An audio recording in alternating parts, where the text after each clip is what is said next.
You know, to me, when I was a young kid, frisbee was everything. I was actually sponsored by Whammo, Oakley Sunglasses, International Nude Clothing Company, which was like the big clothing company of the day for beachwear. And I was one of the top 10 in the world. So I traveled and played professionally. And you know, I think back on it, it's so goofy to even think of myself doing that. But they paid me well, and it was a fun time actually in my life. When I gave my life to the Lord, it wasn't too long after He called me into ministry. And then He said something to me which shocked me. He spoke to me and He said, I want you to give up frisbee. And I thought to myself, give up frisbee? I'm one of the best in the world. I mean, this is what I do. But the thing is that the Lord had something else for me. He had a calling on my life. And so I just obeyed. I mean, what are you going to do? You know, He's the one who saved you. He's the one that forgave you. And so I just said, okay, Lord, I'll be obedient. A few years goes by and I'm married now. I'm in Bible college and I'm pursuing my calling and my purpose. I really felt God wanted me to minister and preach and teach around the world.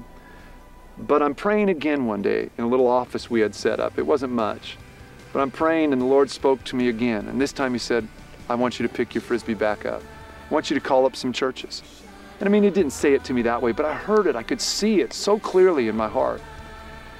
And so I got up and I thought, okay, well, I'm a little bit rusty, but you know, I can give a pretty good show. I called 5 churches, just looking in the phone book. I got a hold of 3 pastors, which anybody that's been around church long enough knows that's a miracle in and of itself to get in touch with a pastor that easy.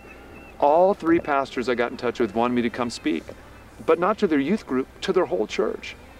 And I think with a lot of us, we have gifts and talents and things in our lives, cars that we love and homes that we love and frisbees that we love, which may not seem important to you, but to me, it was everything in my life. I came down to Alki every day. I played for hours every day. I'm actually at the park that I used to play at 25, 30 years ago. And I used to love to go to the Pepper Dock. It's a restaurant down here. And of course, at that age, you don't even buy the burger, you just buy the fries. You know, you just eat the fries. And you can live off fries at 17, 18, 19 years old. And then some of the places, just the beauty of the area and just it was just perfect because the winds came off the water just right. And for frisbee, that's everything. And all of a sudden, God opens up doors and I'm preaching in churches, and then a rock band, a Christian rock band calls me up and says, we want you to do your frisbee show for us to open up our concerts, and then we want you to preach after we play. And they didn't have a preacher, and you know, I was just this radical young kid, you know, newly saved and of course called to ministry, and I was like, yes. And all of a sudden I found myself flying on planes, traveling with this rock band and using the very thing that I had laid down. Because you know, every single one of us have gifts and talents. We have abilities, we have finances, we have homes, we have things that we have to be careful not to make them idols, which is just simply to put them above the will of God in our life.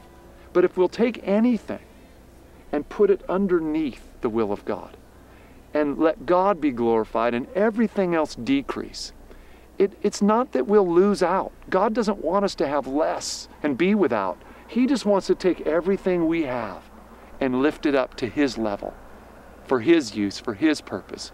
And I tell you this, I've been healthy and strong and my body feels great at 45 years old.